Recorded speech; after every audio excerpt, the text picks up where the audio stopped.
বাংলাদেশি হিসেবে নতুন ইতিহাস গড়ে এসএ টি-20তে নাম লেখাতে যাচ্ছেন রিশাদ হোসেন, তাও আবার দল পেতে যাচ্ছেন সরাসরি চুক্তিতে। খেলবেন আসরের সবচেয়ে সফল ফ্র্যাঞ্চাইজিতে।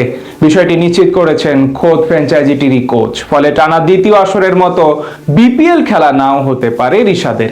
এসএ টি-20তে তবে কোন দলের সাথে সরাসরি চুক্তি করতে যাচ্ছেন রিশাদ, সেটা নিয়ে বিস্তারিত জানবো এই প্রতিবেদনে।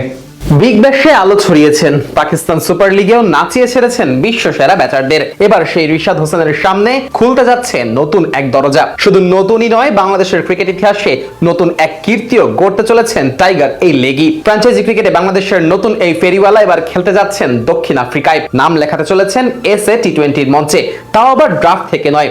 রিশাদ দল পেতে চলেছেন সরাসরি চুক্তিতে। এমনকি রিশাদ তার স্পিন ভেলকি দেখাবেন এসএ টি-20 ইতিহাসের সবচেয়ে সফল দল সানরাইজার্স ইস্টার্ন কেপের জার্সি গায়ে। দক্ষিণ আফ্রিকার এই ফ্র্যাঞ্চাইজি টুর্নামেন্টে এখনো খেলা হয়নি কোনো বাংলাদেশি ক্রিকেটারের। গত বছর তাইজুল ইসলাম দল পেলেও শেষ মুহূর্তে তার পরিবর্তে কেন উইলিয়ামসনকে দলে ভেড়ায় ডারবান সুপার জায়ান্টস। ফলে এসএ টি-20তে খেলার স্বপ্নটা অধরায় রয়ে যায় টাইগারদের জন্য। তবে এবার প্রথমবারের মতো বাংলাদেশের প্রতিনিধিত্ব করার সুযোগ পেতে চলেছেন রিশাদ হোসেন। মাত্র 23 বছর বয়সেই আরেকটি নতুন ইতিহাসের দ্বার প্রান্তে দাঁড়িয়ে এই লেগ স্পিনার। সানরাইজার্স ইস্টার্ন কেপের ভেতরকার সূত্র মতে আগামী মৌসুমের জন্য রিশাদকে সরাসরি দলে টানার সিদ্ধান্ত নিয়েছে ফ্র্যাঞ্চাইজিটি। মূলত ইস্টার্ন কেপের ব্যাটিং কোচের দায়িত্ব পালন করছেন টাইগারদের সাবেক প্রধান কোচ রাসেল ডমিঙ্গো। বাংলাদেশ দলের ড্রেসিং রুমে কাজ করার সময় থেকেই রিশাদের প্রতি আলাদা আস্থা ছিল ডমিঙ্গোর। সেই সম্পর্ক এবার এগোচ্ছে নতুন এক অধ্যায়ের দিকে। রিশাদকে দলে নেওয়ার ব্যাপারে দেশের শীর্ষস্থানীয় এক গণমাধ্যমে ইতিবাচক বার্তাও দিয়েছেন ডমিঙ্গো। সবকিছু ঠিক থাকলে আগামী বছরের 9 জানুয়ারি থেকে শুরু হওয়া আসরে দেখা যাবে এই লেগিকে। টুর্নামেন্টের ফাইনাল হবে 4 ফেব্রুয়ারি। তবে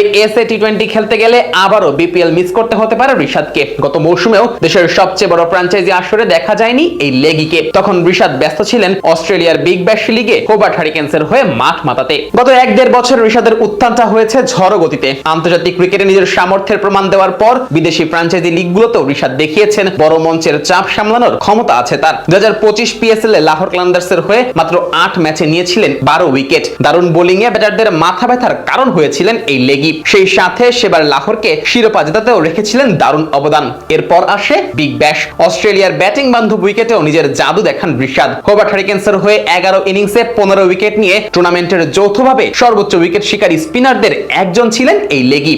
আর এমন পারফরম্যান্সের পর থেকেই বিভিন্ন ফ্র্যাঞ্চাইজির নজর পড়তে শুরু করে বাংলাদেশের এই তরুণ স্পিনারের উপর।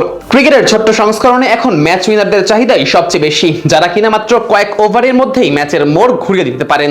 ধীরে ধীরে নিজেকে সেই কাতারে নিয়ে যাচ্ছেন রিশাদ হোসেন।